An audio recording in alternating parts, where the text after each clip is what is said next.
जय माता दी। सर्वमंगल मांगल्ये शिवे सर्वार्थ साधिके शरण्ये त्र्यंबके गौरी नारायणी नमस्तुते। प्रेम से बोलिए माता रानी की जय। आप सब भी कमेंट में जय माता दी अवश्य लिखिएगा। सबसे पहले आप सबको नवरात्रि की हार्दिक शुभकामनाएं। माता रानी की कृपा हम सब पर हमेशा बनी रहे और हमारे जीवन में खुशियां ही खुशियां हो। आइए आज से हम श्री दुर्गा सप्तशती के अध्यायों का श्रवण करेंगे।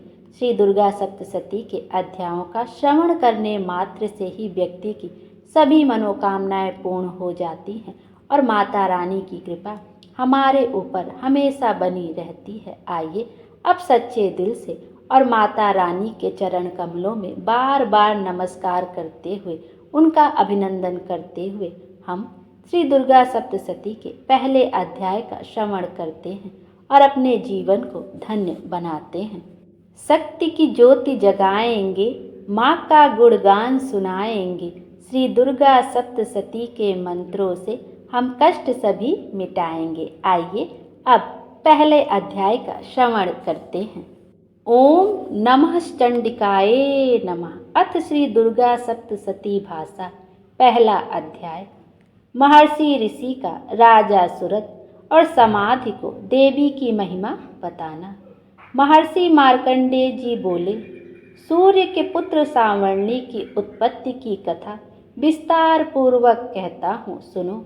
सांवर्णी महामाया की कृपा से जिस प्रकार मनवंतर के स्वामी हुए उसका हाल भी सुनो। पहले स्वारोचिस नामक मनवंतर में चैत्रवंशी सुरथ नाम के एक राजा थे। सारी पृथ्वी पर उनका राज्य था। वह प्रजा को अपने पुत्र के समान मानते थे, तो भी कोला विध्वंसी राजा उनके शत्रु बन गए। दुष्टों को दंड देने वाले राजा सुरथ की उनके साथ लड़ाई हुई। कोला विध्वंसियों के संख्या में कम होने पर भी राजा सुरथ युद्ध में उनसे हार गए। तब वह अपने नगर में आ गए। केवल अपने देश का राज्य ही उनके पास रह गया और वह उसी देश के राजा होकर राज्य करने लगे। किंतु उनके शत्रुओं ने उन पर वहां भी आक्रमण किया। राजा को बलहीन देखकर उनके दुष्ट मंत्रियों ने राजा की सेना और खजाना अपने अधिकार में कर लिया। राजा सुरथ अपने राज्याधिकार को हार कर शिकार खेलने के बहाने घोड़े पर सवार होकर वहां से एक भयंकर वन की ओर चले गए। उस वन में उन्होंने महर्षि मेधा का आश्रम देखा। वहां मेधा महर्षि अपने शिष्यों तथा मुनियों से सुशोभित बैठे हुए थे और वहां कितने ही हिंसक जीव परम शांति भाव से रहते थे। राजा सुरथ ने महर्षि मेधा को प्रणाम किया और महर्षि ने भी उनका उचित सत्कार किया। राजा सुरथ महर्षि के आश्रम में कुछ समय तक ठहरे। अपने नगर की ममता के आकर्षण से राजा अपने मन में सोचने लगे, पूर्व काल में पूर्वजों ने जिस नगर का पालन किया था, आज वह मेरे हाथ से निकल गया। मेरे दुष्ट एवं दुरात्मा मंत्री मेरे नगर की अब धर्म से रक्षा कर रहे होंगे या नहीं। मेरा प्रधान हाथी, जो कि सदा मद की वर्षा करने वाला और सूरवीर था, मेरे बैरियों के बस में होकर ना जाने क्या दुख भोग रहा होगा। मेरे आज्ञाकारी नौकर, जो मेरी कृपा से धन और भोजन पाने से सदैव सुखी रहते थे और मेरे पीछे पीछे चलते थे, वह अब निश्चय ही दुष्ट राजाओं का अनुसरण करते होंगे तथा मेरे दुष्ट एवं दुरात्मा मंत्रियों द्वारा व्यर्थी धन को व्यय करने से संचित किया हुआ मेरा खजाना एक दिन अवश्य खाली हो जाएगा। इस प्रकार की बहुत सी बातें सोचते हुए राजा निरंतर दुखी रहने लगे। एक दिन राजा सुरथ ने महर्षि मेधा के आश्रम के निकट एक वैश्य को देखा। राजा ने उससे पूछा, भाई तुम कौन हो? यहाँ तुम्हारे आने का क्या कारण है और तुम मुझे शोकग्रस्त अनमने से दिखाई देते हो, इसका क्या कारण है? राजा के यह नम्र वचन सुनकर वैश्य ने महाराज सुरथ को प्रणाम करके कहा। वैश्य बोला, राजन, मेरा नाम समाधि है। मैं धनियों के कुल में उत्पन्न एक वैश्य हूँ। मेरे दुष्ट स्त्री पुत्र आदि ने लोभ से मेरा सब धन छीन लिया है और मुझे घर से निकाल दिया है। मैं इस तरह से दुखी होकर इस वन में चला आया हूँ और यहाँ रहता हुआ मैं इस बात को भी नहीं जानता कि अब घर में इस समय सब कुशल है या नहीं। यहाँ मैं अपने परिवार का आचरण संबंधी कोई समाचार भी नहीं पा सकता कि वह घर में इस समय कुशल पूर्वक है या नहीं। मैं अपने पुत्रों के संबंध में यह भी नहीं जानता कि वह सदाचारी है या दुराचार में फंसे हुए हैं। राजा बोले, जिस धन के लोभी स्त्री पुत्रों ने तुम्हें घर से निकाल दिया है, फिर भी तुम्हारा चित्त उनसे क्यों प्रेम करता है? वैश्य ने कहा, मेरे विषय में आपका ऐसा कहना ठीक है, किंतु मेरा मन इतना कठोर नहीं है। यद्यपि उन्होंने धन के लोभ में पड़कर पितृ स्नेह को त्याग कर मुझे घर से निकाल दिया है, तो भी मेरे मन में उनके लिए कठोरता नहीं आती। हे महामते, मेरा मन फिर भी उनमें क्यों फंस रहा है, इस बात को जानता हुआ भी मैं नहीं जान रहा। मेरा चित्त उनके लिए दुखी है। मैं उनके लिए लंबी लंबी सांसें ले रहा हूँ। उन लोगों में प्रेम नाम को नहीं है, फिर भी ऐसे निस्नेहियों के लिए मेरा हृदय कठोर नहीं होता। महर्षि मार्कंडेय जी ने कहा, हे ब्राह्मण, इसके पश्चात महाराज सुरथ और वह वैश्य दोनों महर्षि मेधा के समीप गए और उनके साथ यथायोग न्याय संभाषण करके दोनों ने वार्ता आरंभ की। राजा बोले, हे भगवान, मैं आपसे एक बात पूछना चाहता हूँ, सो आप कृपा करके मुझे बतलाइए। मेरा मन मेरे अधीन नहीं है, इससे मैं बहुत दुखी हूँ। राज्य, धन आदि की चिंता अभी तक मुझे बनी हुई है और मेरी यह ममता अज्ञानियों की तरह बढ़ती ही जा रही है। और यह समाधि नामक वैश्य भी अपने घर से अपमानित होकर आया है। इसके स्वजनों ने भी इसे त्याग दिया है। स्वजनों से त्यागा हुआ भी यह उनसे हार्दिक प्रेम रखता है। इस तरह हम दोनों ही दुखी हैं। हे महाभाग, उन लोगों के अवगुणों को देखकर भी हम दोनों के मन में उनके लिए ममता जनित आकर्षण उत्पन्न हो रहा है। हमारे ज्ञान रहते हुए भी ऐसा क्यों है? अज्ञानी मनुष्यों की तरह हम दोनों में यह मूर्खता क्यों है? महर्षि मेधा ने कहा, विषम मार्ग का ज्ञान सब जंतुओं को है। सबों के लिए विषय पृथक पृथक होते हैं। कुछ प्राणी दिन में नहीं देखते और कुछ रात को नहीं देखते, परंतु कई जीव ऐसे हैं जो दिन तथा रात दोनों में देख सकते हैं। यह सत्य है कि मनुष्यों में ज्ञान प्रधान है, किंतु केवल मनुष्य ही ज्ञानी नहीं होता। पशु पक्षी आदि भी ज्ञान रखते हैं। जैसे यह पशु पक्षी ज्ञानी है, वैसे ही मनुष्यों का ज्ञान है, और जो ज्ञान मनुष्यों में है वैसे ही पशु पक्षियों में है, तथा अन्य बातें भी दोनों में एक जैसी पाई जाती हैं। ज्ञान होने पर भी इन पक्षियों की ओर देखो कि अपने भूख से पीड़ित बच्चों की चोंच में कितने प्रेम से अन्न के दाने डालते हैं। हे राजन, ऐसा ही प्रेम मनुष्यों में अपनी संतान के प्रति पाया जाता है।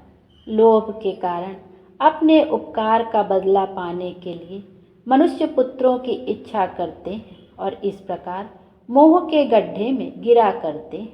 भगवान श्री हरि की जो माया है, उसी से यह संसार मोहित हो रहा है।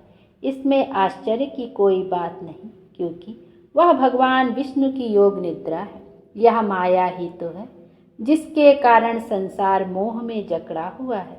यही महामाया भगवती देवी ज्ञानियों के चित्त को बलपूर्वक खींचकर मोह में डाल देती हैं और उसी के द्वारा संपूर्ण जगत की उत्पत्ति होती है। यही भगवती देवी प्रसन्न होकर मनुष्य को मुक्ति प्रदान करती हैं। यही संसार के बंधन का कारण है। तथा संपूर्ण ईश्वरों की भी स्वामिनी है। महाराज सुरत ने पूछा, भगवान वह देवी कौन सी हैं जिसको आप महामाया कहते हैं?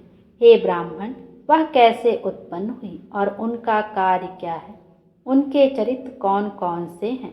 प्रभु, उनका जैसा प्रभाव हो, जैसा स्वरूप हो, वह सब ही कृपा कर मुझसे कहिए, मैं आपसे सुनना चाहता हूँ। महर्षि मेधा बोले, राजन, वह देवी तो नित्य स्वरूपा हैं। उनके द्वारा यह संसार रचा गया है, तब भी उनकी उत्पत्ति अनेक प्रकार से होती है। वह सब आप मुझसे सुनो। वह देवताओं का कार्य सिद्ध करने के लिए प्रकट होती हैं। उस समय वह उत्पन्न हुई कहलाती हैं। संसार को जलमय करके जब भगवान विष्णु योग निद्रा का आश्रय लेकर शेष सैया पर सो रहे थे, तब मधुकैटभ नामक के 2 असुर उनके कानों के मैल से प्रकट हुए और वह श्री ब्रह्मा जी को मारने के लिए तैयार हो गए। श्री ब्रह्मा जी ने जब उन दोनों को अपनी ओर आते देखा और यह भी देखा कि भगवान विष्णु योग निद्रा का आश्रय लेकर सो रहे हैं, तो वह उस समय श्री भगवान को जगाने के लिए उनके नेत्रों में निवास करने वाली योग निद्रा की स्तुति करने लगे। श्री ब्रह्मा जी ने कहा, हे देवी, तुम ही स्वाहा, तुम ही स्वधा और तुम ही वष्टकार हो। स्वर भी तुम्हारा ही स्वरूप है। तुम ही जीवन देने वाली सुधा हो। नित्य अक्षर प्रणव में आकार, उकार, मकार, इन तीनों में माताओं के रूप में तुम ही स्थित हो। इनके अतिरिक्त जो बिंदुपथ अर्धमात्रा है, जिसका कि विशेष रूप से उच्चारण नहीं किया जाता है, हे देवी, वह भी तुम ही हो। हे देवी, संध्या, सावित्री तथा परम जननी तुम ही हो। तुम इस विश्व को धारण करने वाली हो। तुमने ही इस जगत की रचना की है और तुम ही इस जगत का पालन करने वाली हो और तुम ही कल्प के अंत में सबको भक्षण करने वाली हो। हे देवी, जगत की उत्पत्ति के समय तुम सृष्टि रूपा होती हो, पालन काल में स्थित रूपा हो और कल्प के अंत में संहार रूप धारण कर लेती हो। तुम ही महाविद्या, महामाया, महामेधा, महारात्रि और मोहरात्रि हो।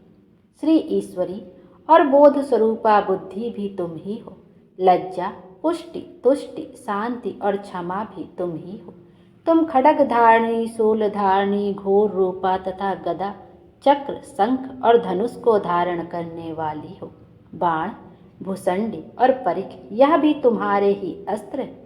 तुम सौम्य और सौम्यतर हो। यही नहीं, बल्कि जितनी भी सौम्य और सुंदर वस्तुएं इस संसार में हैं, उन सब से बढ़कर सुंदर तुम हो।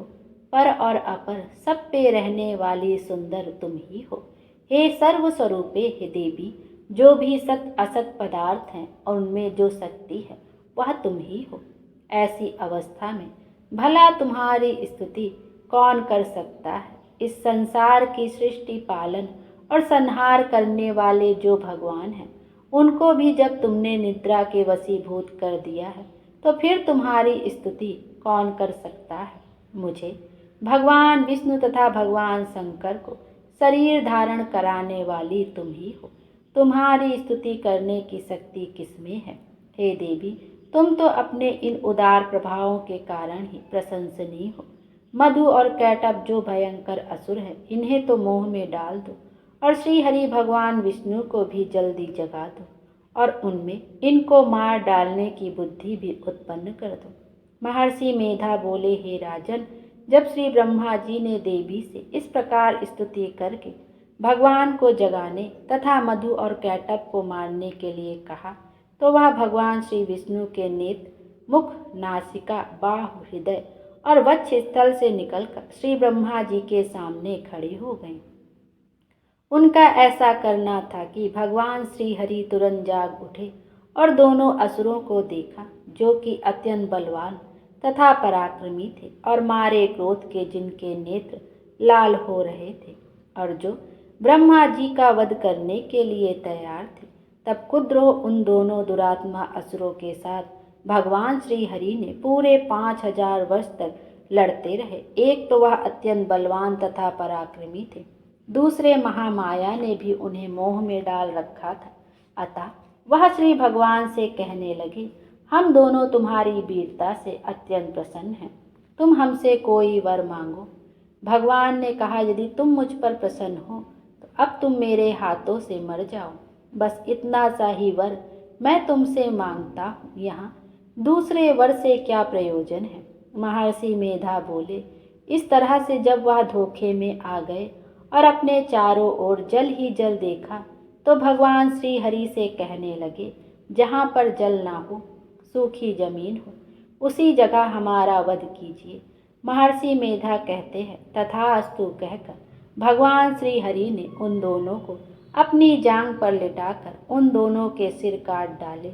इस तरह से यह देवी श्री ब्रह्मा जी के स्तुति करने पर प्रकट हुई थी। अब तुमसे उनके प्रभाव का वर्णन करता हूँ, सो सुनो। जय माता दी। पहला अध्याय यहीं पर समाप्त होता है। कल के वीडियो में हम दूसरे अध्याय का श्रवण करेंगे। माता रानी हम सब की मनोकामना पूर्ण करें और हमारे जीवन को खुशियों से भर दें। Thank you.